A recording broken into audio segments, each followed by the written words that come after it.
नमस्कार दोस्तों, मैं रोहित गुप्ता मेरे YouTube चैनल रोहित क्लासेस में आपका तहे दिल से स्वागत करता हूं। दोस्तों, हम यहां मध्यकालीन भारत का इतिहास पढ़ रहे थे, जिसमें अब तक हम लोगों ने चैप्टर 10 तक कंप्लीट कर लिया है और आज हम चैप्टर 11 लाए हैं आप लोगों के सामने।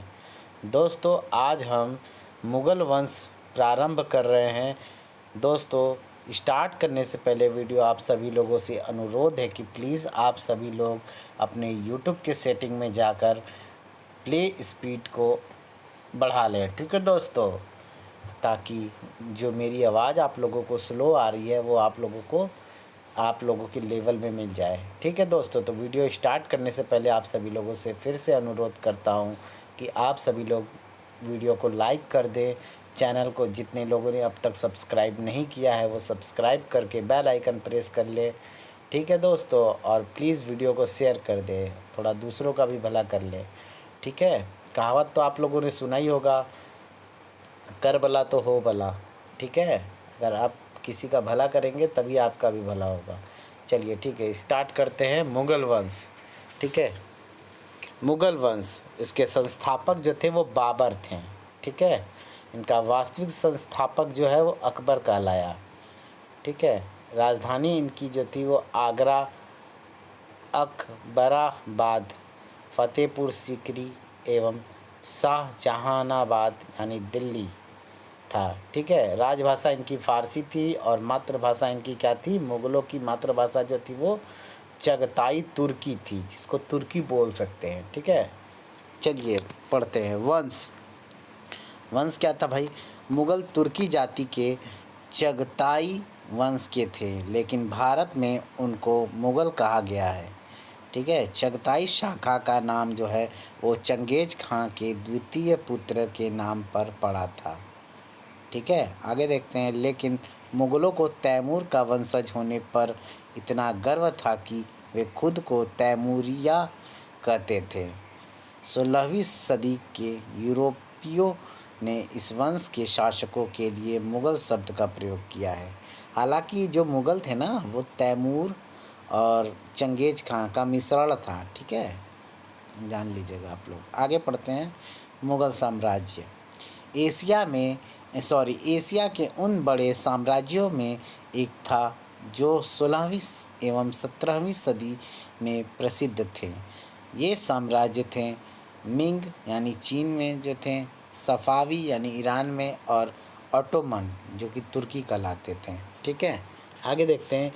हिंदू माँ की संतान शासक जो था वो जहांगीर था, शाहजहां था, बहादुर शाह प्रथम था, अहमद शाह था एवं बहादुर शाह द्वितीय था। तो मुग़ल वंश के जो इतने शासक थे ना वो हिंदू माता के बेटे थे, ठीक है। आगे देखते हैं। अकबर का बेटा जहांगीर था, तो भाई अकबर की तो आप जानते ही हैं, जोधाबाई, जो कहावत मतलब मूवी भी बनी है उसमें भी आता है नाम, तो उन्हीं का बेटा था जहांगीर। आगे देखते हैं। सर्वाधिक समय तक जो मुग़ल शासक था वो अकबर था, ठीक है। अकबर के बाद औरंगज़ेब का नाम आता है। आगे देखते हैं। सबसे कम समय तक जो था वो मुग़ल शासक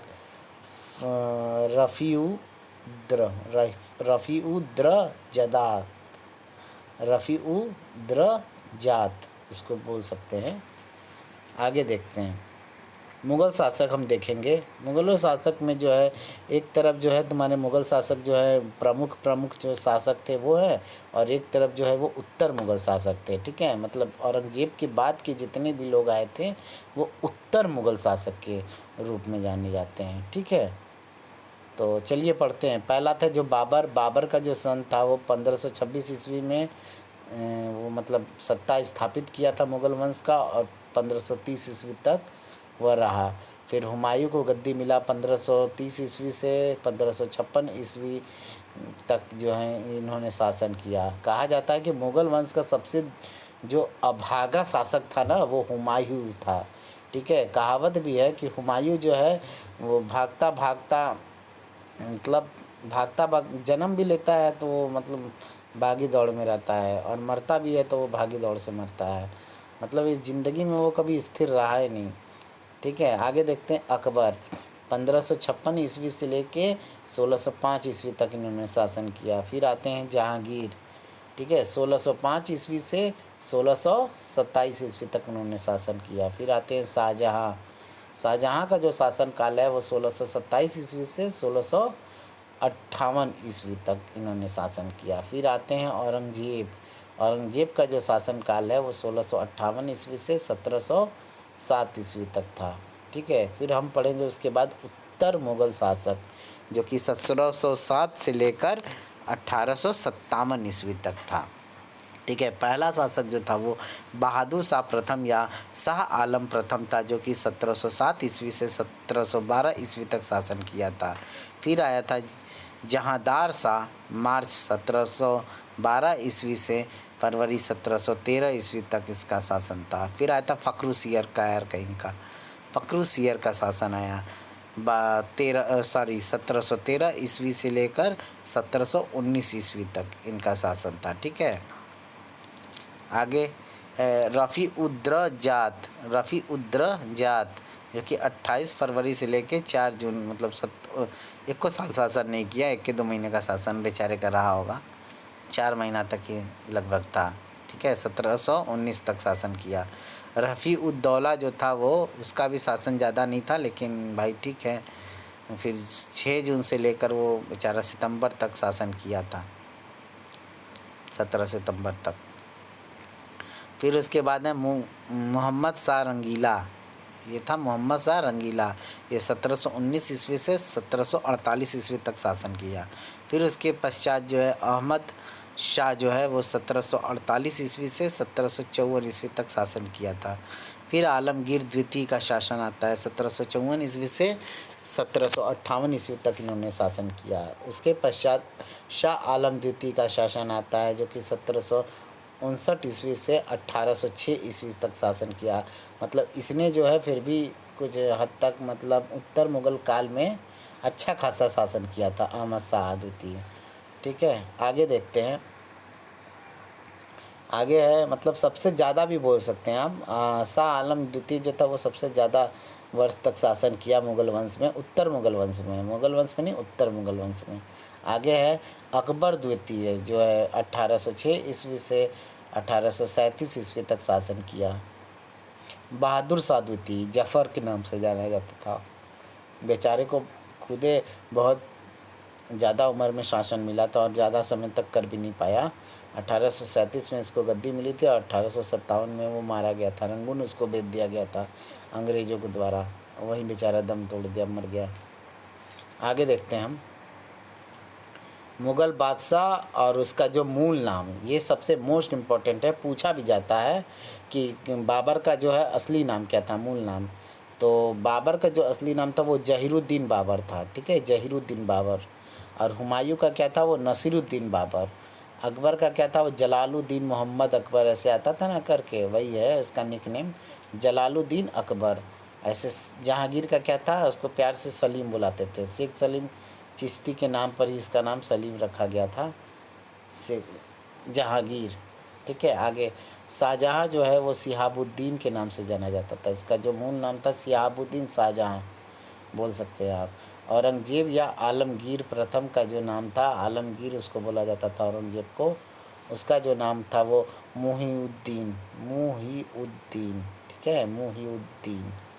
आगे है बहादुर शाह प्रथम, मतलब मुअज्जम जो बोला जाता था वो बहादुर शाह प्रथम को बोला जाता था। शाहजहाँ द्वितीय का क्या नाम था भाई, रफ़ी-उद-दौला, रफ़ी-उद-दौला अभी आगे आया था ना, तो उसी का नाम जो था वो शाहजहाँ द्वितीय ही है, उसी को रफ़ी-उद-दौला बोला गया है, ठीक है। मोहम्मद शाह रंगीला था, उसका नाम था रोशन अख्तर, रोशन अख्तर उसका निकनेम था, मोहम्मद शाह रंगीला का नाम था रोशन अख्तर। आगे है आलमगीर द्वितीय, इसका जो नाम था मूल नाम वह है अजीजुद्दीन नाम था इसका, आलमगीर द्वितीय का। नेक्स्ट था शाह आलम द्वितीय, इसका नाम जो था अली गौहर था, ठीक है। आगे हम देखते हैं मुग़ल इतिहास के स्रोत, ये हम पढ़ेंगे, ठीक है। हुमायूं से संबंधित ऐतिहासिक पुस्तकें जो है वो देखिए, खोद मीर उपाधि जो थी अमीर अखबार की, हुमायूं ने यह उपाधि दी थी किसे? खोद मीर को। ठीक है, आगे है पुस्तक जो है इसका हबीबुस यार और कानून ए हुमायूं या हुमायूं नामा पुस्तक था। ठीक है, आगे है इसका वास्तविक नाम जो था वो गियासुद्दीन था। खोद मीर बाबर के खेमे के साथ उसके सैन्य अभियानों पर साथ रहे तथा कहीं गंगा के तट पर फारसी में हबीबुस यार की रचना की। यह पुस्तक तुगलक शासकों को छोड़कर दिल्ली के सभी सुल्तानों का विवरण उपलब्ध कराता है। ठीक है, तुगलक वंश को मतलब छोड़कर बाकी जितने भी थे सबका वो बताता है उसके बारे में। आगे, बाबर की मृत्यु के पश्चात वह हुमायूं की सेवा में आ गया। इसने हुमायूं की प्रशंसा में फ़ारसी में कानून-ए-हुमायूं लिखी।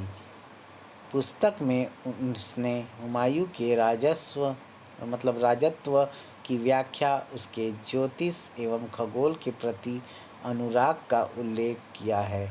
वह हुमायूं के शासन प्रबंध का एक विचित्र वर्णन प्रस्तुत करता है। खोद मीर ने हुमायूं की तुलना सिकंदर से की है। ठीक है भाई, राजा के दरबार में है तो हाइपरबोलिक तो थोड़ा यूज़ करेंगे ना भाई, बढ़ा चढ़ा के नहीं बोलेंगे तो खर्चा पानी बेचारों को कैसे मिलता।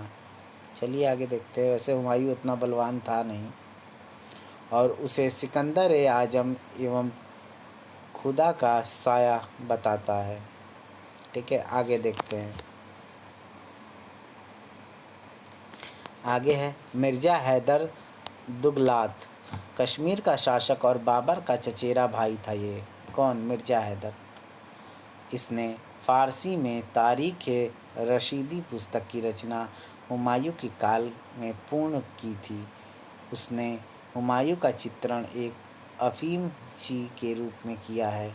मिर्ज़ा हैदर बिलग्राम यानी कन्नौज के युद्ध में हुमायूं की तरफ से सम्मिलित हुआ था। इसी ने हुमायूं को कश्मीर बुलाकर फिर से हिंदुस्तान विजय की सलाह दी थी। उसने कश्मीर में हुमायूं के नाम से खुतबा पढ़वाकर और सिक्के ढलवाकर उसे बादशाह भी घोषित कर दिया था।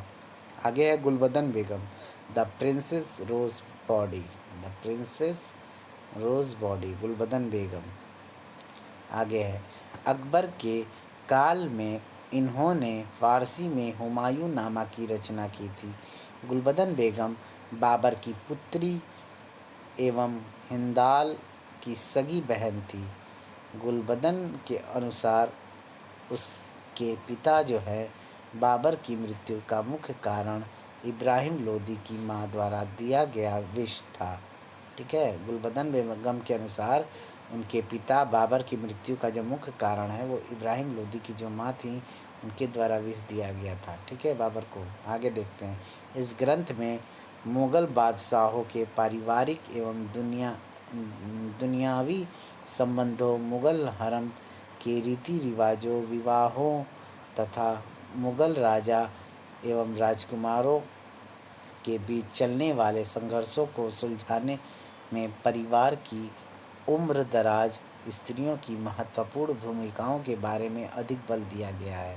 गुलबदन बेगम से ही इस तथ्य की जानकारी मिलती है कि हुमायूं ने कामरान, आगे देखते हैं, कामरान, हाँ यहाँ से, कामरान को समझाने के लिए खानज़ादा बेगम को भेजा था।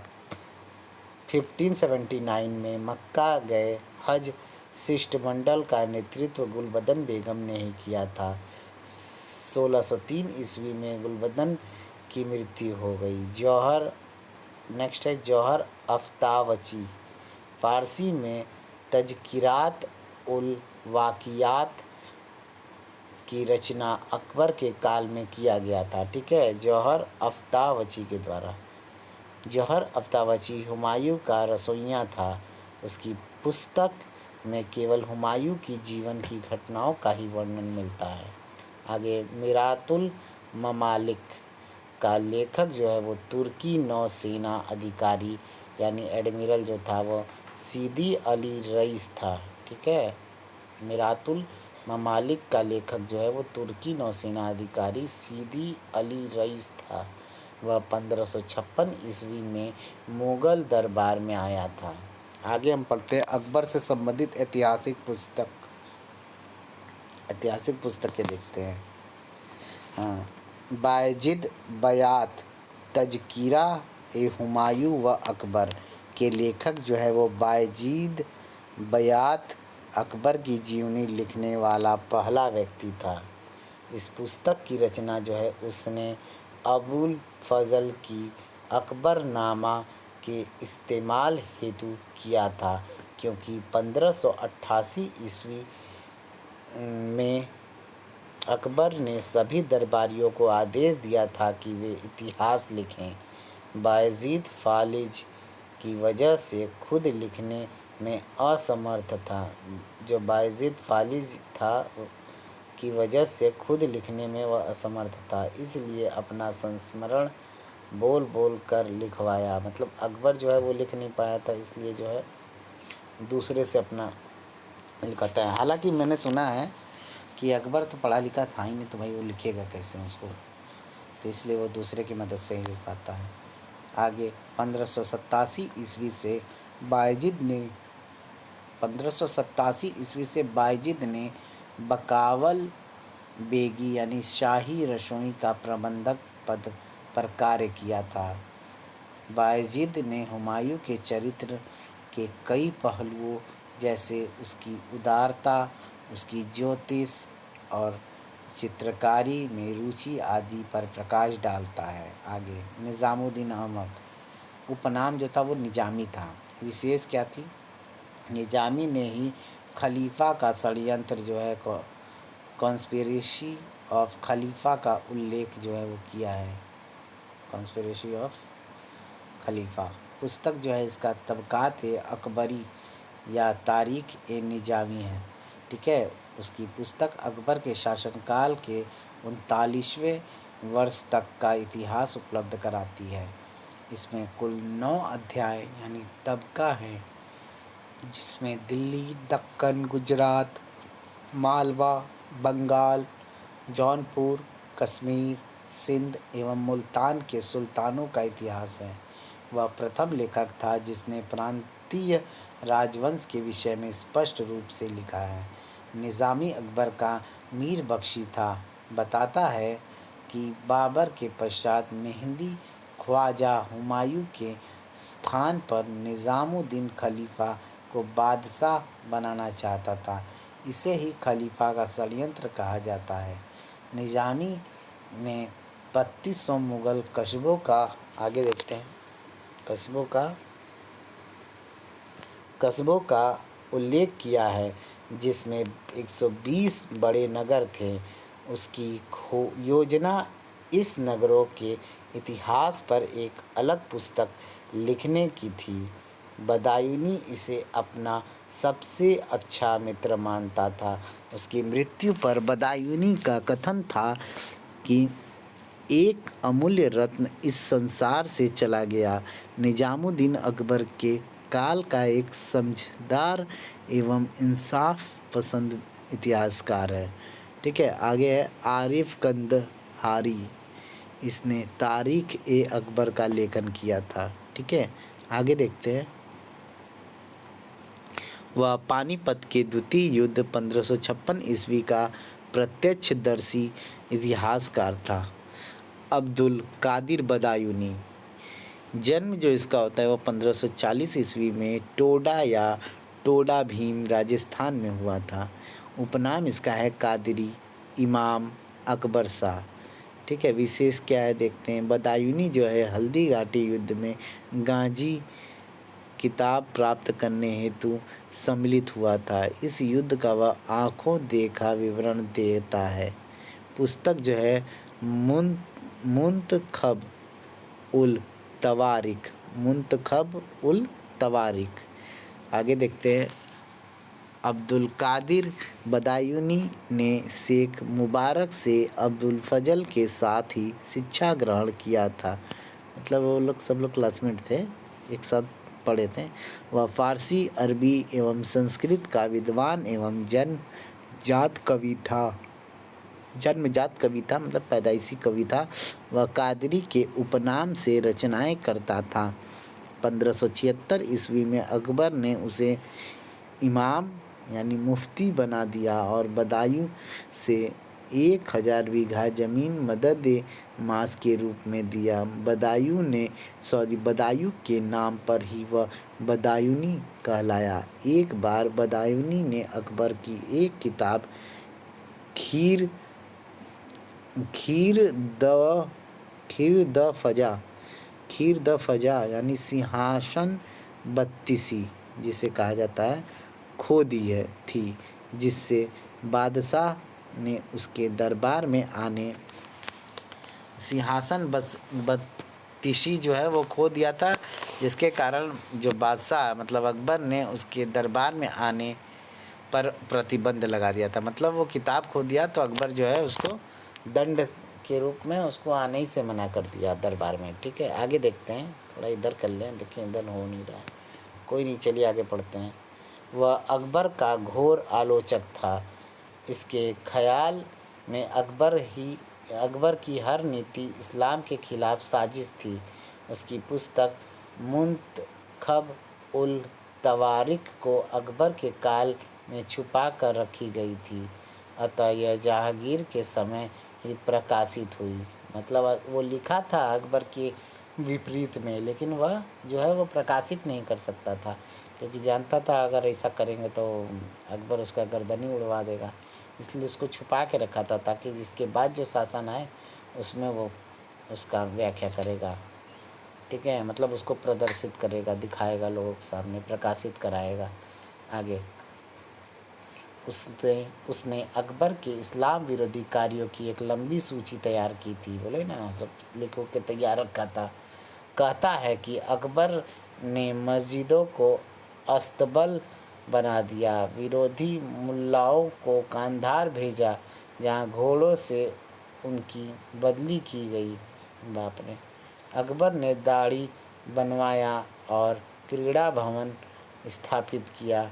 वह कछवाहों राजा भगवान दास एवं मान सिंह को अपने धर्म पर डटे रहने और दीन इलाही कबूल न करने की प्रशंसा करता है।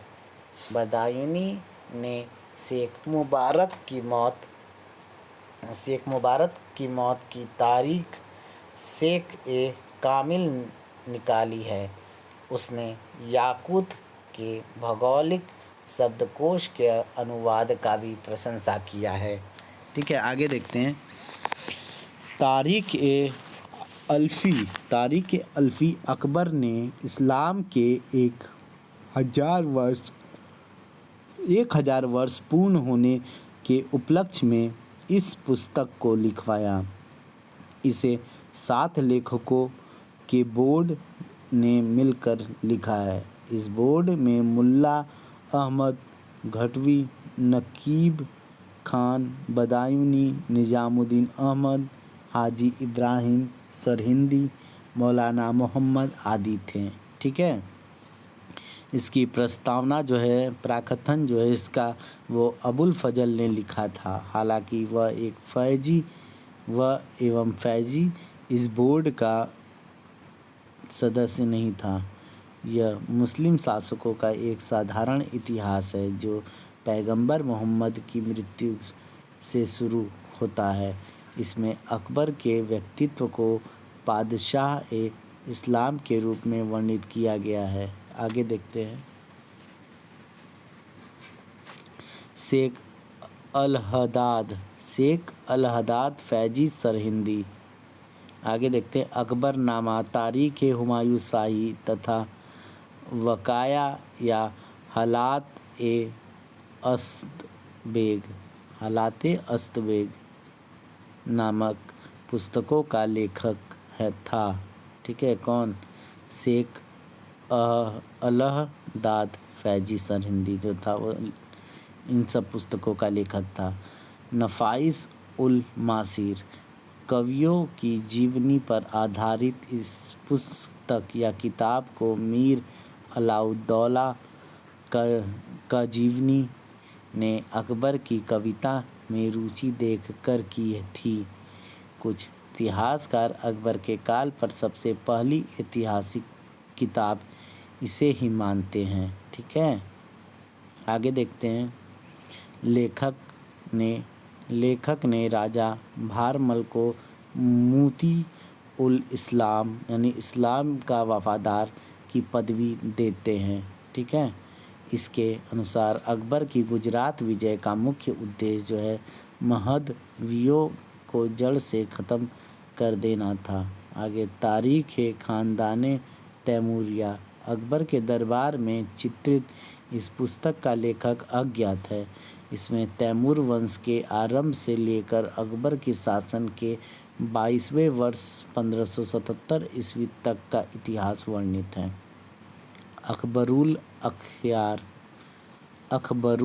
अखयार के लेखक जो है वो अब्दुल हक देहलवी ने इसमें अकबर की धार्मिक नीतियों की आलोचना की है। आगे है तमकियात ए अकबरनामा का जो लेखक है वो इनायतुल्ला था, जिसने अबुल फजल के पश्चात अकबर के दरबारी इतिहासकार का स्थान ग्रहण किया था। आगे है जुबत उत तवारिक शेख नूरुल्हक जो था वो उसका ऑथर था। तारिक सिंध का जो लेखक है वह मीर मोहम्मद मासूम था। उसे अकबर ने 1603 ईस्वी से 4 ईस्वी के बीच में राजपूत बनाकर ईरान भेजा था। अबुल फजल अल्लामी, आगे पढ़ेंगे अबुल फजल अल्लामी। ठीक है दोस्तों, वीडियो में अगर कोई भी गलती हो जाए तो प्लीज़ उसको क्षमा करिएगा दोस्तों। प्लीज़ कोशिश करते हैं कि वीडियो में गलतियां कम हो। ठीक है, क्योंकि इंसान है हम भी, कोई कंप्यूटर नहीं है कि हमसे गलती नहीं होगा। कोशिश करते हैं कि गलती ना हो, लेकिन हो जाता है तो उसके लिए क्षमा करिएगा। और आप लोग भी ध्यान से पढ़िएगा, अगर जहां हम गलती करते हैं तो आप लोग उसको सुधार लीजिएगा। ठीक है, तो चलिए आगे पढ़ते हैं। अबुल फजल अल्लामी जन्म जो था वो 1551 ईस्वी में आगरा में हुआ था। पिता जो थे इनके शेख मुबारक नामौर राजस्थान के थे। भाई इनके फैजी थे। पुत्र जो है अबुल फजल को अब्दुल रहमान नामक एक ही पुत्र था, जिसे जहांगीर ने अफजल खां की उपाधि दी थी। ठीक है, आगे मृत्यु जो है वो 12 अगस्त 1602 ईस्वी को दक्षिण में नरवर के समीप सलीम ने ओरछा के वीर सिंह बुंदेला के माध्यम से अबुल फजल की हत्या करवाया था। ठीक है, अबुल फजल की जो कब्र पर अकबर ने स्वयं नमाज पढ़ी थी, मानता था उसको। रचना क्या है देखते हैं। अकबरनामा कसकोल अबुल फजल ने अकबरनामा को गुलाब बाग की संज्ञा दी है। अनुवाद जो है हेनरी बेवरीज द्वारा 20वीं शताब्दी के आरंभ में अकबरनामा का अंग्रेजी अनुवाद किया गया। वही आईने अकबरी का अनुवाद जो है वो हेनरी ब्लैकमैन एवं एच.एस. जॉरेंट ने किया था। ठीक है, आगे देखते हैं नोट में क्या लिखा है। कसकोल फ़कीरों के भिक्षा पात्र को कहते हैं। ठीक है, कसकोल जो है वो फ़कीरों के भिक्षा पात्र को कहा जाता है। ठीक है, कसकोल। आगे देखते हैं, विभाजन देखते हैं। विभाजन अकबरनामा के 3 भाग हैं, जिसका तीसरा भाग है वो आईने अकबरी है। 1589 ईस्वी या 1590 ईस्वी से उसने अकबरनामा लिखना शुरू किया, जिसे 7 साल अर्थात 1597 से 1598 में 5 संशोधनों के बाद पूर्ण किया गया। हालांकि 1602 मतलब 1602 ईस्वी में तक जो है 1602 ईस्वी तक इस पुस्तक में कुछ न कुछ जोड़ा जाता रहा है। आईने अकबरी 5 भागों में विभाजित है। पहला, मंजिल आबादी, शाही घर परिवार के विषय में जानकारी जो है इसमें मिलता है।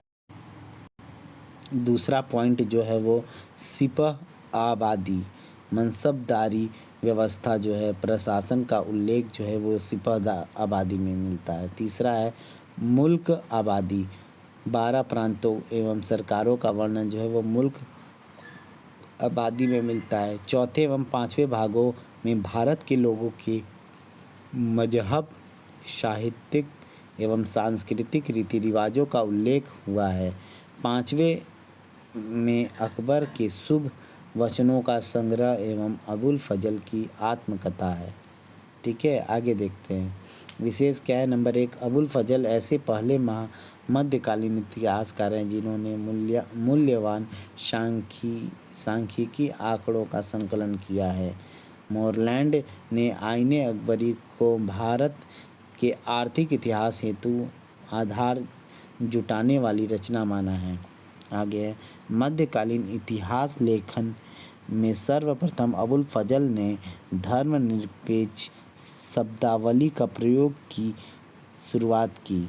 उसने कभी भी दार उल इस्लाम या दार उल हर्ब जैसे शब्दों का प्रयोग नहीं किया है। नंबर 2, अकबर की दीन इलाही का पुरोहित जो था वो अबुल फजल था।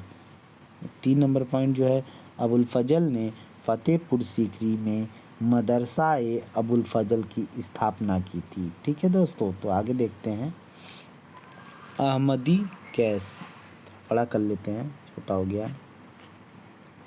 आगे हम पढ़ेंगे अहमदी केस। ठीक है, अर्थात मुहम्मदी सिद्धांत। इस शब्दावली का सर्वप्रथम प्रयोग अबुल फजल ने किया था। उसने गद्य लेखन की नवीन शैली आरंभ की जिसका अनुकरण अनेक पीढ़ियों तक किया जाता रहा। अबुल फजल ने अपने पिता शेख मुबारक से ही विद्या प्राप्त की और 20 वर्ष की आयु में अध्यापक बन गया। ठीक है, अबुल फजल को नुत्तीवी क्या नुत्तीवी भी कहा जाता है। ठीक है, वह अकबर के प्रिय दरबारी, उसके सलाहकार, उसकी नीतियों का प्रवर्ता है। उसकी नीतियों का प्रवर्ता एवं विश्वस्त वजीर है, मतलब एकदम भरोसेमंद जिसको बोला जा सकता है। ठीक है, वजीर है, वजीर था, है नहीं, मर गया ना बेचारा। आगे, अकबर अबुल फजल को अपना मार्गदर्शक मित्र एवं दार्शनिक मानता था। वह 1574 ईस्वी में अकबर के दरबार में सम्मिलित हुआ। अबुल फजल ने हुमायूं की तुलना जो है अरस्तू से की है। अकबर को इंसान ए कामिल तथा साहिब ए जमाना युग पुरुष बताता है। अकबरनामा में उन्होंने 59 श्रेष्ठ फारसी कवियों का उल्लेख किया है जिसमें वह फैजी को सर्वश्रेष्ठ मानता है। अबुल फजल ने कुल 36 गायकों का उल्लेख किया है जिसमें तानसेन को सर्वश्रेष्ठ बताया। उसने कुल 17 चित्रकारों का उल्लेख किया है जिसमें 13 हिंदू थे। ठीक है, अबुल फजल ने अमेरिका की खोज का उल्लेख किया है। वह अपने धार्मिक विचार भी व्यक्त करता है। उसके अनुसार यद्यपि शेख मुबारक का पुत्र इस समय घृणा का पात्र बना हुआ है और मानव जाति के लिए अभिशाप है, अल्लाह के बंदे उसे अबू उल वहदत साहसी एवं वीर उसे अबुल हिम्मत, लेकिन उसकी बुद्धिमत्ता उसे अबुल फितरत कहने पर बाध्य करती है। अन्य उसे स्वधर्म त्यागी तथा अविश्वासी मानते हैं। आगे जहांगीर से संबंधित महत्वपूर्ण ऐतिहासिक पुस्तकें देखते हैं।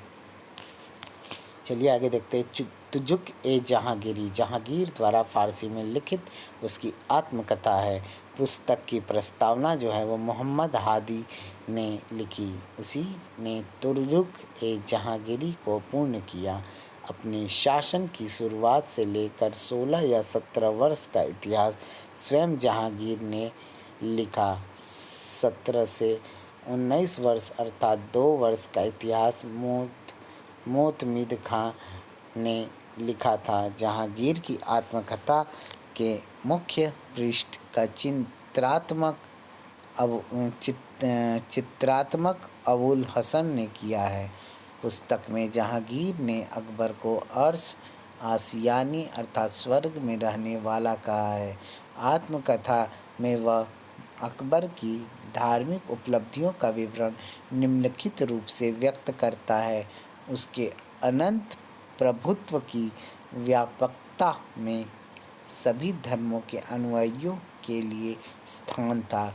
यह अन्य राज्यों की रीतियों से भिन्न था, क्योंकि फ़ारस में केवल शिशियों के लिए तथा तुर्की या तुरान आदि में सिर्फ सुन्नियों के लिए स्थान है। ठीक है, उसने पक्षियों की एक लंबी सूची दी है। आगे देखते हैं, नोट में पढ़ लेते हैं क्या है। नुत्तीवी संसार को अनादि एवं अनंत मानते हैं।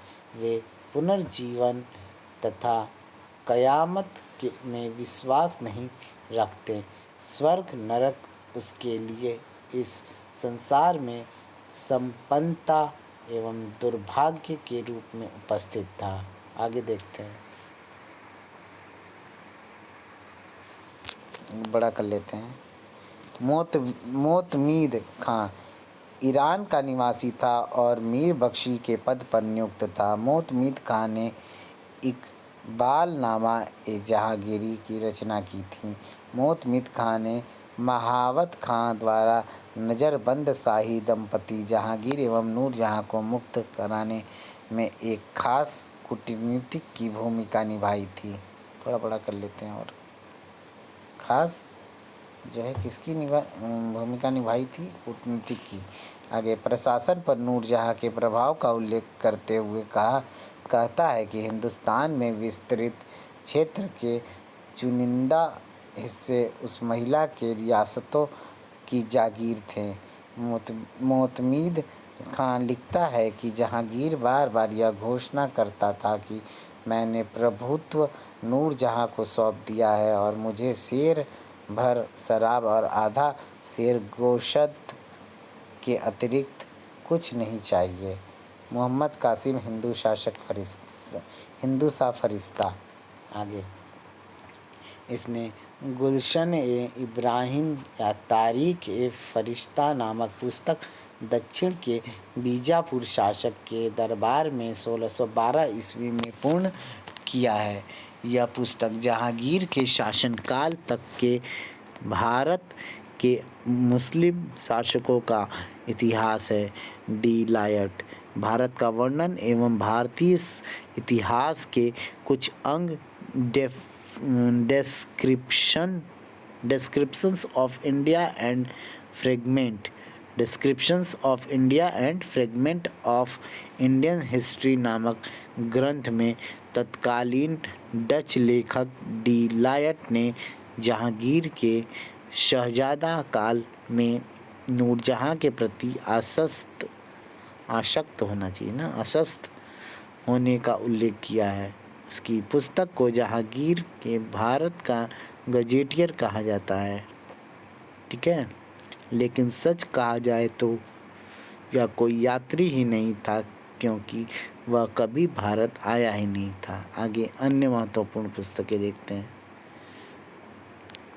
नंबर 1, जहांगीर के शासन से संबंधित अन्य पुस्तकों में मोहम्मद हादी की वाक़ियात ए जहांगीरी, कामगार खां की मुआसिर ए जहांगीरी तथा शेख अबुल वहाब की इंतखाब ए जहांगीरी आदि को सम्मिलित किया जा सकता है। नंबर 2, मुहसिन फ़ानी की दबिस्तान ए मज़ाहिब में मुग़ल काल के विभिन्न धार्मिक संप्रदायों का एवं सिख धर्म का तुलनात्मक अध्ययन मिलता है। इसी पुस्तक में सर्वप्रथम अकबर की तौहीद ए इलाही को दीन यानी धर्म ए इलाही कहा गया है। यह पुस्तक शाहजहां के काल में लिपिबद्ध हुई। नंबर 3, आकिल खां रजी ने जफरनामा ए आलमगीरी लिखा। इसमें उत्तराधिकार युद्ध का विस्तार से वर्णन किया गया है, क्योंकि इस क्योंकि इन युद्धों का वह स्वयं प्रत्यक्षदर्शी था। नंबर 4, अब्दुल बाकी निहाबंदी ने माशीरे रहीमी अब्दुल रहीम खाने खाना के संरक्षण में लिखी थी। खाने जहाँ लोदी की जीवनी, तारीख़ खां जहाजी तथा शाहनवाज खां की 18वीं सदी में लिखित अमीरों की जीवनियाँ मासिर उल उमरा प्रमुख हैं। ठीक है, आगे देखते हैं। शाहजहाँ से संबंधित ऐतिहासिक पुस्तक, इसे हम पढ़ेंगे। हाँ, तो हमें क्या पढ़ना था? शाहजहाँ से संबंधित ऐतिहासिक पुस्तकें। ठीक है, देखते हैं। शाहजहाँ के शासनकाल में मुग़ल अमीरों की जीवनियाँ शेख फरीद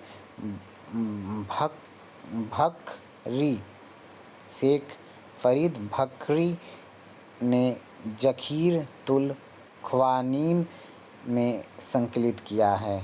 फरीद बखरी की हुमायूँ द्वारा अकबर को दी गई सलाह का उल्लेख करता है कि राजपूतों की परवरिश करो, क्योंकि उनकी प्रवृत्ति आदेशों के उल्लंघन एवं अवज्ञा की नहीं, बल्कि आज्ञा पालन का एवं सेवा की है। अमल ए सालेह के जो लेखक हैं वो मोहम्मद सालेह कम्बो ने शाहजहाँ के काल का पूरा इतिहास लिखा है।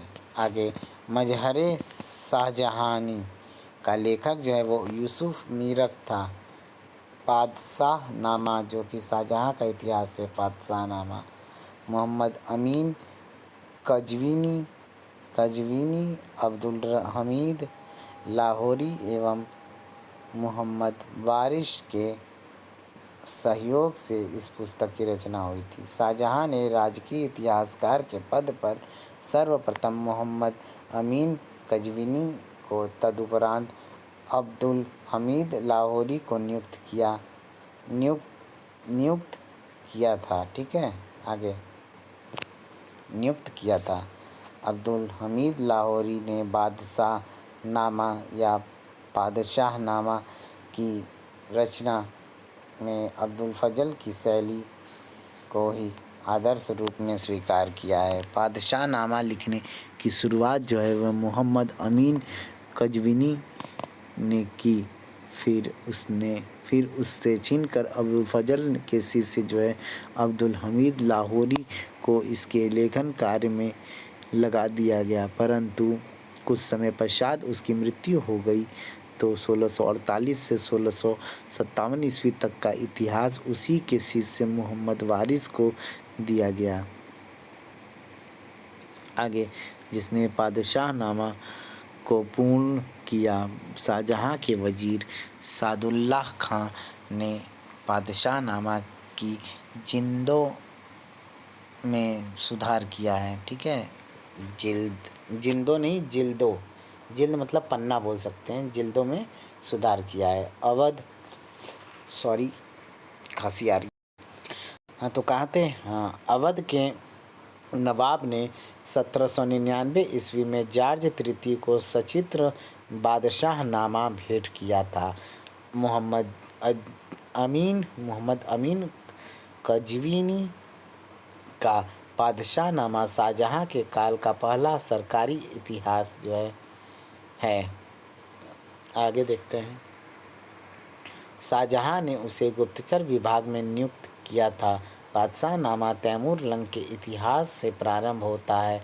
मार्ले इस पुस्तक को एशिया की अक्षर निर्माण कला का सर्वोत्तम नमूना मानते हैं। आगे, दरोगा ए गुसलखाना के पद पर कार्यरत मोहम्मद सादिक खां ने शाहजहाँनामा लिखा है। इसमें वारिस के पादशाहनामा के बाद के इतिहास का वर्णन है। मोहम्मद सादिक ने शाहजहाँ एवं औरंगजेब के बीच संधि वार्ता में भाग लिया था। एक अन्य पादशाहनामा का लेखक जलालुद्दीन तबातबाई था। ठीक है, आगे देखते हैं और छोटा कर लेते हैं। कोशिश करेंगे कि इसी वीडियो में ये ख़त्म हो जाए, ठीक है। इन 2-3 पेज और बचा है। इनायत खां जो है इसने शाहजहाँनामा पुस्तक का लेखन किया था। महत्वपूर्ण है कि इसी समय रचित भगवान दास की पुस्तक का भी नाम जो है वो शाहजहाँनामा ही था। वृंदावन लुब्बुत तवारीख़े हिंद, लुब्बुत तवारीख़े हिंद का लेखक और शाहजहाँ के समकालीन थे, ठीक है। कौन? लुब्बुत तवारीख़े हिंद। आगे चहार चमन शाहजहाँ की शासन प्रणाली और उसकी वास्तविक कार्यप्रणाली पर चंद्रभान ब्राह्मण की चहार चमन सर्वश्रेष्ठ है। पुस्तक के लेखक ने विजारत एवं वज़ीरों का उल्लेख किया है। वह एकमात्र हिंदू लेखक हैं जिसने अबुल फजल की शैली को संपूर्ण रूप से अपनाकर अपने विचारों को व्यक्त किया है। आगे अर्थ कथानक के जो लेखक है वो बनारसी दास थे, ठीक है। आगे औरंगजेब से संबंधित कुछ ऐतिहासिक पुस्तकें देखते हैं। सुजान राय भंडारी पुस्तक खुलासात उत तवारीख विशेष क्या है? लेखक ने पुस्तक में हुंडी एवं बीमा प्रणाली का उल्लेख किया है। सुजान राय औरंगजेब का समकालीन और पंजाब के पटियाला नगर का निवासी था। पुस्तक में भारत काल के पांड्य वंश से लेकर शाहजहाँ की मृत्यु 1666 ईस्वी तक का इतिहास सम्मिलित है। लेखक काबुल एवं कंधार को हिंदुस्तान के 2 दरवाजे बताता है। मोहम्मद काजिम सिराजी पुस्तक आलमगीरनामा यह औरंगजेब के शुरुआती 10 वर्षों का इतिहास है। विशेष मोहम्मद काजिम ही औरंगजेब का राजकीय यानी आधिकारिक इतिहासकार था। और ये पुस्तक लिखने में इस इतिहासकार को औरंगजेब से सलाह लेने की आज़ादी मिली थी। काजिम ने शाहजहाँ के भाइयों को बेशुका, नासुजा एवं कहकर बदनाम किया है। वह शाहजहाँ की भी आलोचना करता है। काजिम सिराजी के ही तर्ज पर हातिम खां ने भी आलमगीरनामा की रचना की है। आगे है खफ़ी खान। क्या है?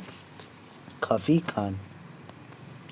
जन्म जो है इनका कफ़ी खान, इनका जन्म था 1663 ईस्वी से 64 ईस्वी में। मूल नाम जो था मोहम्मद हाशिम अली खान था।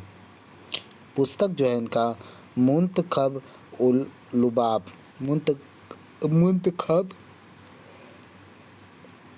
उल लुबाब या तारीख़ खफ़ी खां था।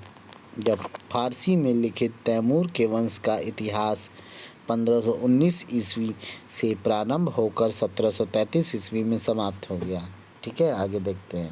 विशेष नंबर 1 खफ़ी खां को औरंगजेब ने बम्बई के यूरोपीय उपनिवेश में राजदूत नियुक्त किया था। नंबर 2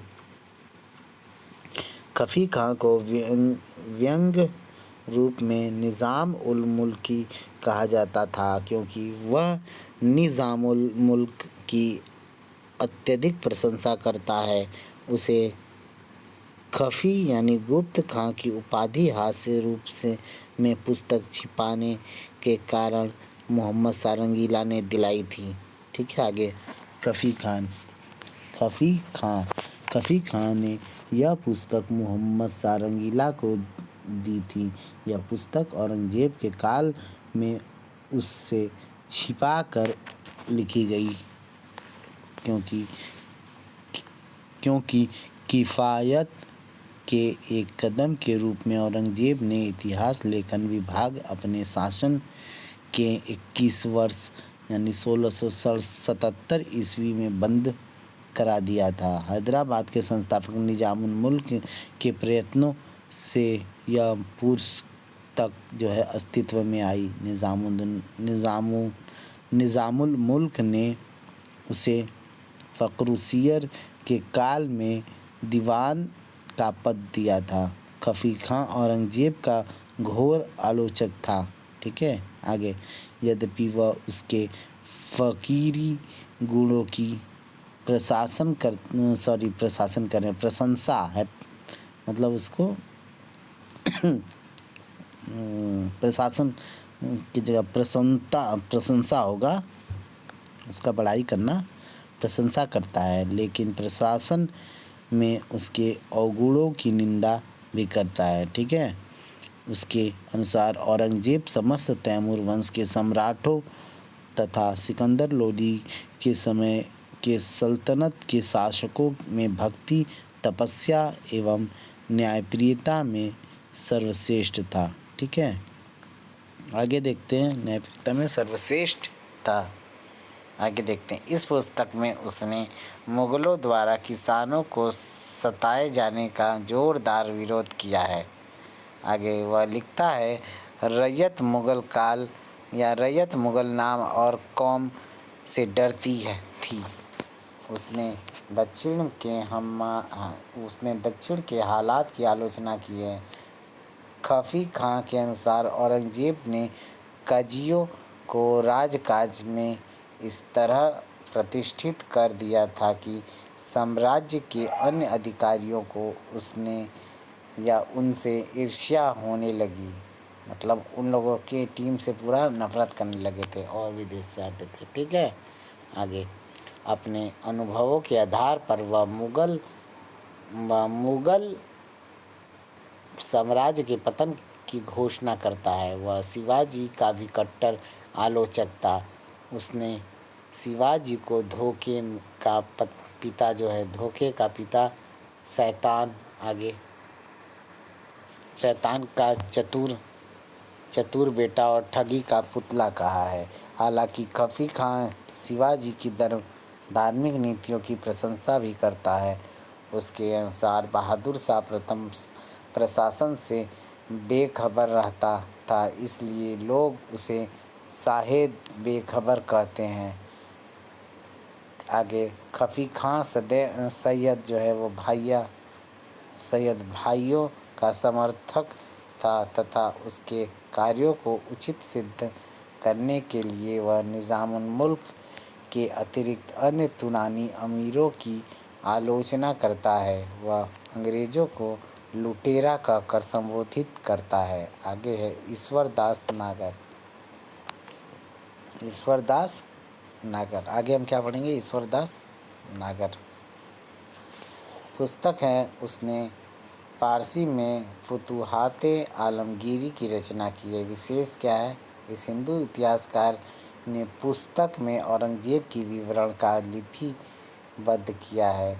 आगे, ईश्वरदास गुजरात के पाटन नगर का निवासी था। यह पुस्तक राजस्थान का इतिहास जानने हेतु एक उपयोगी ग्रंथ है। ईश्वरदास एक असैनिक अधिकारी था। ठीक है, ईश्वरदास जयसिंह को औरंगज़ेब के अक्ल के ताले की चाबी कहता है। ठीक है, आगे देखते हैं। साकी मुस्तैद खान पुस्तक जो इनका था, मआसिर ए आलमगीरी का लेखक था। ठीक है, आगे विशेष क्या है देखते हैं। विशेष है, यह पुस्तक औरंगज़ेब का अर्ध सरकारी इतिहास है। ठीक है, आधा इतिहास है। सर यदुनाथ सरकार ने इसे मुग़ल काल का गज़ट कहा है। ठीक है, आगे देखते हैं। मुस्तैद खां का औरंगज़ेब से घनिष्ठ संबंध था। नामी विद्रोह पर लेखक ने कहा है, युद्ध की आवश्यक सामग्री की कमी होते हुए भी उन्होंने महाभारत की महान लड़ाई का सदृश्य प्रस्तुत किया। औरंगज़ेब के विषय में बताता है कि उसने अपने शासनकाल के 13वें वर्ष बादशाह शहजादों एवं बेगमों के खर्च की बहुत सी मदों में कमी कर दी। ठीक है, आगे आगे देखते हैं। उसके अनुसार औरंगजेब के धर्म की शक्ति और अल्लाह में उन उसकी लगन की व्यापकता को देखकर कबीले राजाओं को काट मार गया और वे दीवार की ओर मुंह फेर कर भूतों की तरह भसे भगत भूतों, यहाँ भूतों की जगह भूतों लिखा है। ठीक है, मुंह फेंक कर सही लिखा है ये, मुंह फेर कर जो है, मुंह ऐसे हटाकर भूतों की तरह भौचक्के खड़े रह गए। भूतों मतलब यहाँ पे सेंस आता है भूतों का, वो भूत नहीं बोलेंगे, भूत ही बोलेंगे। भूत मतलब पुतला जैसे होता है ना, उसी की बात कही जा रही है। ठीक है दोस्तों, तो ध्यान दीजिएगा, थोड़ी मोड़ी गलतियों को इग्नोर करिएगा और आगे बढ़ते हैं। अबुल फजल मामूरी पुस्तक तारीख़ औरंगजेब। विशेष क्या है, मामूरी ने ही जागीरदारी संकट को बेजागीरी की समस्या कहा है। मामूरी औरंगजेब के समकालीन था। खफी खां ने अपनी रचना मुंतखब उल लुबाब में मामूरी की कृति तारीख़ औरंगजेब को पूर्णतः सम्मिलित कर लिया था।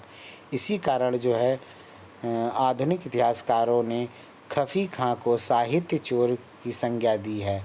अतः मामूरी का कोई स्वतंत्र ग्रंथ प्राप्त नहीं होता है। आगे भीमसेन कायस्थ बुरहानपुरी पुस्तक व फारसी में रचित नुस्ख़-ए-दिलकुशा का लेखक था। ठीक है, विशेष क्या है, यह पुस्तक तत्कालीन दक्षिण भारत के इतिहास को जानने हेतु अति उपयोगी है।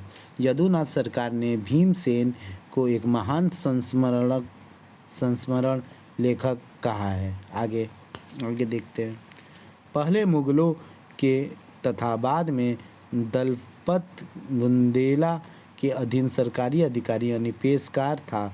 दक्षिण में औरंगजेब की गतिविधियों के विषय में बताता है कि मुगल फौजों ने फसलों को बर्बाद कर दिया, किसान ज़मीन छोड़कर भागे और बागी मराठों से जा मिले। मुगल किले जीतने में लगे थे और मराठे इनको लेखक चोर कहता है, ज़मीन पर कब्जा कर रहे थे। भीमसेन के अनुसार रिश्वत का आम चलन था। ठीक है, उस समय जो है रिश्वत जो है आम तौर पर चलता था। ठीक है, आगे देखते हैं। ज़मींदारों के कारण एक दाम या दिरहम भी जागीरदारों तक पहुंचना कठिन था। भीमसेन ने कई प्रसिद्ध मंदिरों के नाम के साथ उनका विशद वर्णन किया है। उसके अनुसार दक्षिण में मंदिरों की गिनती करना कठिन है। उसमें से प्रत्येक परिंदा एवं सोलापुर के दुर्ग के समान है। वह बताता है कि औरंगजेब खिरकी का नाम बदलकर औरंगाबाद कर दिया था। याद रखना, औरंगाबाद जो है उसका पहले नाम खिरकी था। ठीक है, जबकि खिरकी नगर का संस्थापक जो है वो मलिक अंबर था। आगे इब्न मोहम्मद वली या शिहाबुद्दीन तालिस ने फ़ारसी में फ़ातिहा-ए इब्रिया या तारीख़े फ़तह असम लिखा है। इसमें मीर जुमला के अहोम अभियान तथा शाइस्ता खां का अराकानियों के विरुद्ध किए गए अभियान का आंखों देखा विवरण मिलता है। ठीक है, आगे राय भारमल या बोहरामल ने लुब-अत-त्वारीख़-ए-हिंदी 1696 ईस्वी में पूर्ण किया। 1684 ईस्वी में प्रशासकों की सुविधा हेतु मलिक ज़ादा ने निगार नाम ए मुंशी की रचना की। बाप रे, गाय लोगों की फौज दौड़ रही है। आगे, निगार नाम ए मुंशी की रचना किया था। ठीक है, आगे देखते हैं, शब्दकोश देखते हैं। शब्दकोश क्या है? फारसी प्रकाश अकबर के शासनकाल में तैयार यह प्रथम फारसी संस्कृत शब्दकोश है, मतलब डिक्शनरी भी बोल सकते हैं। इसके अतिरिक्त अकबर ने आलिमों से अल्लाह के ऐसे विशिष्ट नामों का शब्दकोश तैयार करने को कहा है जिन्हें आसानी से याद कर वह उनका जाप कर सके। ठीक है, आगे देखते हैं। फरहंगे जहांगीरी 1608 ईस्वी में जमालुद्दीन हुसैन इंजू द्वारा संकलित एक शब्दकोश है। बहार ए अजम 1739 से 40 ईस्वी में टेक चंद बहार ने बृहद फारसी शब्दकोश बहार ए अजम की रचना की। चिराग ए हिदायत के लेखक जो है वो सिराजुद्दीन अली आरजू थे। चिराग ए हिदायत के लेखक। फरहंग ए रसीदी क्या था? फरहंग ए रसीदी के संकलनकर्ता अब्दुर्रशीद थटवी थे। उसने एक अन्य कोश मुतखब उल लुगात की भी रचना मुतखब उल लुगात की भी रचना जो है वो शाहजहाँ के काल में की थी। ठीक है, आगे निशान, आगे देखते हैं निशान। मुग़ल शहज़ादों का हुक्मनामा इनसे भी इतिहास की जानकारी मिल जाती है। ऐसे ही औरंगज़ेब का रशीक दास करोड़ी एवं मोहम्मद हाशिम यानी गुजरात का दीवान को भेजे गए फरमान से उस समय की दमनकारी कराधान कृषि पैदावार में आ रही कमी एवं खेतिहरों के पलायन की जानकारी मिल जाती है। फ़ारसी भाषा में लिखे वक़ाए अजमेर यानी वाक़या नवीस की गुप्त रिपोर्ट से औरंगज़ेब के समय मेवाड़ एवं मारवाड़ संबंधों पर प्रकाश पड़ता है। प्रशस्ति औरंगज़ेब की प्रशस्ति में मारवाड़ के शासक अजीत सिंह ने गुणसार तथा गुरु गोविंद सिंह ने फ़ारसी में जफ़रनामा की रचना की। जफ़रनामा उन पत्रों का संकलन है जिसे गुरु गोविंद सिंह ने औरंगज़ेब को लिखा था। ईसा साहित्य मुग़ल इतिहास में पत्रों का संकलन ईसा कहलाता है। ठीक है, अबुल फजल द्वारा अकबर के पत्रों का संकलन जो है वो ईशा ए अबुल फजल कहलाता है। आगे जो है रुक्कत ए अबुल फजल उसके पत्रों का संग्रह है जिसे नूर मोहम्मद से संग्रहित किया था। ठीक है, आगे देखते हैं। औरंगज़ेब अबुल फजल को नास्तिक कहता था, परंतु अपने पुत्रों से वह अबुल फजल के पत्रों के शैली की प्रशंसा भी करता है। औरंगज़ेब के पत्रों का संकलन रुक्काते आलमगीरी है। ठीक है, आगे देखते हैं। एक अन्य रचना अहकामे आलमगीरी है। प्रांतीय इतिहास के बारे में पढ़ेंगे। ठीक है, आगे देखते हैं। प्रांतीय इतिहास ऊपर कर ले थोड़ा। प्रांतीय इतिहास ख्यात राजस्थानी भाषा में लिखा गया जिसका संबंध मुख्यतः राजपूताना से है। इसमें सर्वाधिक प्रसिद्ध मुहनोत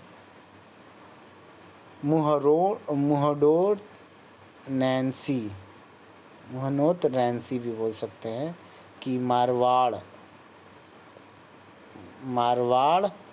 परगना विगत और नैन्सी ख्यात है। ठीक है, नैन्सी को राजस्थान का अबुल फजल कहा जाता है।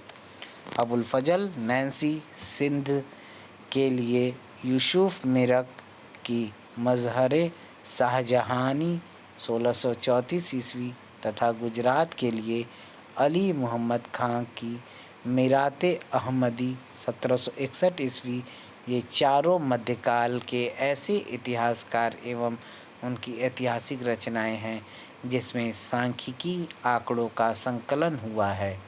आगे आईने अकबरी की सामग्री परगनों पर आकर ख़त्म हो जाती है, जबकि नैन्सी ने परगना एवं ग्राम की जानकारी भी उपलब्ध कराया है।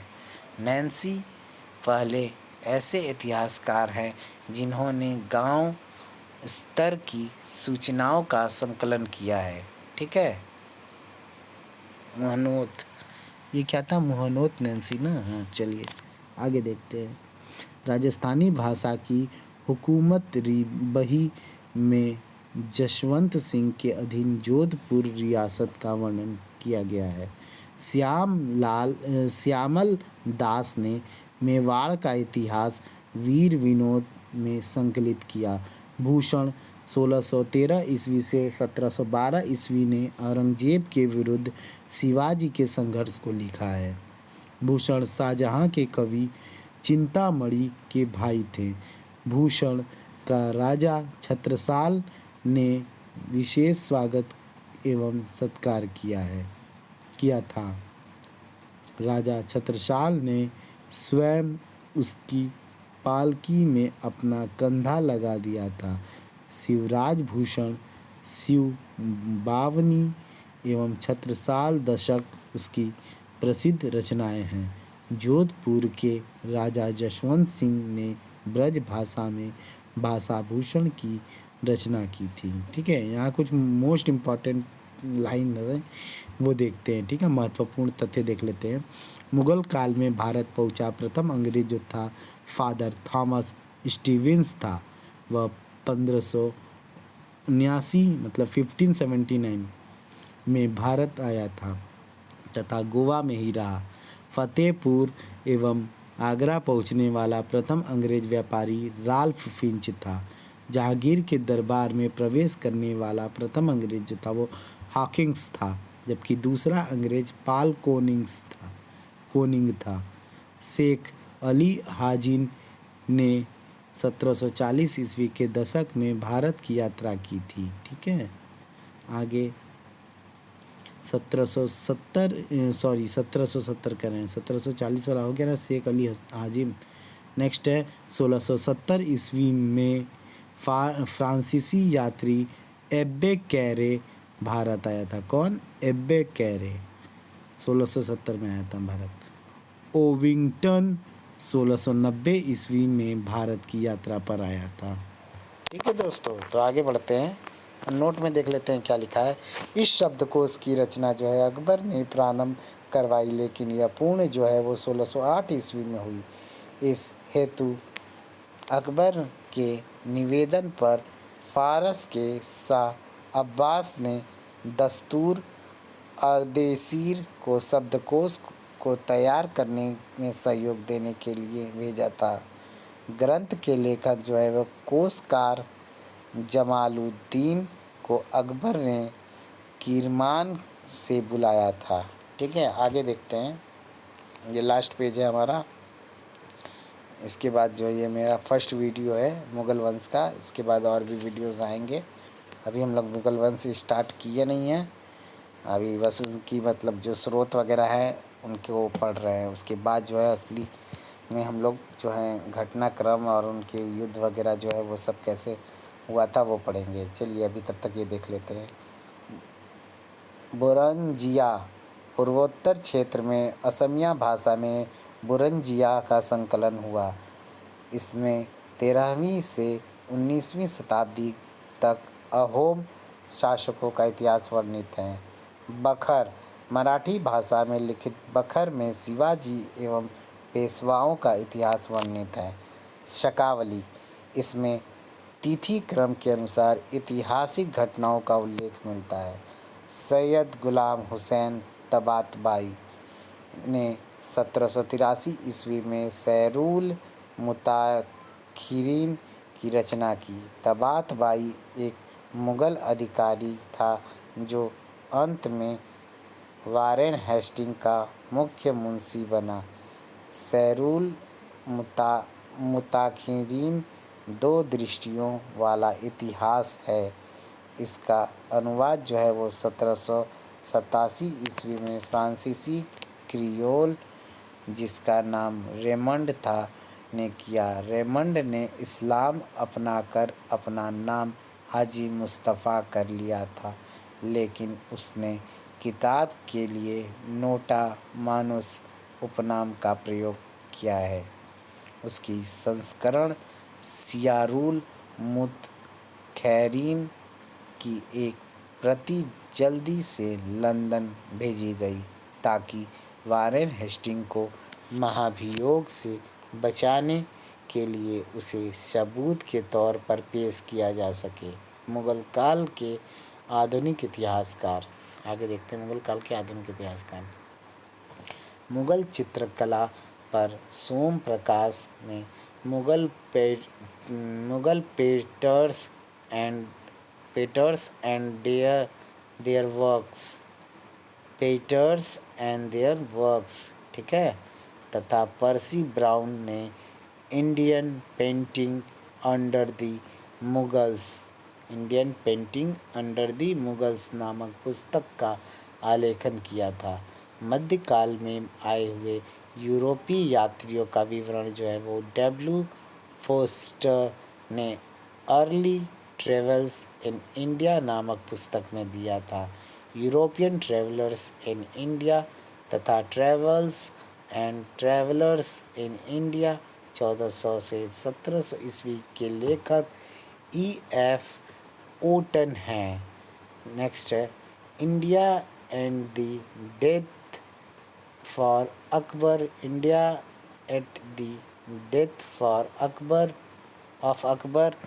तथा फ्रॉम अकबर टू औरंगजेब के लेखक जो है मोरलैंड थे। इंग्लिश में लिख देता, इजी होता पढ़ने में। आगे अकबर द ग्रेट मुग़ल के लेखक जो हैं वो स्मिथ थे। R.P. Tripathi rise and fall of the Mughal empire के लेखक थे, ठीक है। R.P. त्रिपाठी जो थे वो rise and fall of the Mughal empire के लेखक थे, ठीक है। मुग़लों के बारे में वतन पर जोर देने वाले विद्वान जो है वो फ्रैंक पर्लिन थे, ठीक है। आगे देखते हैं सर्वप्रथम जो फीला लिखा है कि फितना का सिद्धांत जो है वो प्रस्तुत करने वाला आंद्रे विंक थे, ठीक है। फितना का सिद्धांत जो प्रस्तुत किया था वो आंद्रे विंक थे। इरफान हबीब जो है वो agrarian system of Mughal India 1556 से 1707 ईस्वी के लेखक है, ठीक है। Agrarian system of Mughal India. आगे हम पढ़ेंगे मुग़ल वंश, ठीक है। अब हम यहाँ जो है उनके स्रोत वगैरह पढ़ लिए, उन्होंने मतलब क्या क्या किया था वो भी पढ़ लिए। अब हम लोग इनका मुख्य बातों को जानेंगे, ठीक है। आज हम लोग जो है इसको मुग़ल वंश का मतलब ये पार्ट ख़त्म कर लेंगे। उसके पश्चात जो है कल से हम लोग बाबर को स्टार्ट करेंगे ना। चलिए पढ़ लेते हैं वैसे क्या लिखा है। मुग़ल शब्द जो है मंगोल से उत्पन्न हुआ है। मुग़ल के बारे में आज हम लोग जान लेंगे। मुग़ल चूँकि तैमूर के वंशज थे इसलिए वे खुद को तैमूरिया कहते थे। बाबर तो मंगोलों का उपहास करते हुए उसे बर्बर गिरोह के रूप में वर्णित करता है। मुग़ल की पैतृक उपाधि मिर्ज़ा थी, लेकिन 1504 ईस्वी में काबुल विजय के पश्चात 1506 से 1507 में बाबर ने बादशाह उपाधि चलाई, ठीक है। बादशाह की उपाधि जो है वो बाबर ही चलाया है। बादशाह एक पुरानी तुर्क उपाधि थी, तुर्कों ने पहले दिया था बादशाह, उसके बाद जो है वो बाबर अपना लेता। मुग़ल वंश में बादशाह का सबसे पहला प्रयोग वो बाबर के द्वारा ही हुआ है। आगे देखते हैं, जिसे गजनवी सुल्तान सुबुक्तगीन तथा तैमूर के पुत्र शाहरुख ने धारण की थी। बादशाह का पद जो है इन लोग धारण किए थे। बादशाह सुल्तान से इस अर्थ में भिन्न था कि सुल्तान एवं खुदा के बीच में खलीफा जैसा मध्यस्थ होता था। जबकि बादशाह के साथ ऐसी बात नहीं थी। ठीक है, आगे देखते हैं।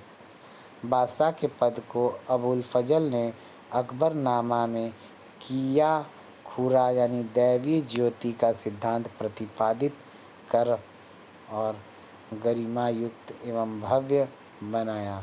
चूँकि खुदा के पश्चात बादशाह का स्थान जो है माना गया, इसलिए संपूर्ण मुग़ल युग में किसी बादशाह ने अपनी सत्ता की वैधता के लिए खलीफा से मान्यता लेने का वैसा प्रयास नहीं किया जैसा कि सल्तनत युग में इल्तुतमिश, मोहम्मद बिन तुगलक एवं फिरोज़ शाह तुगलक ने किया था।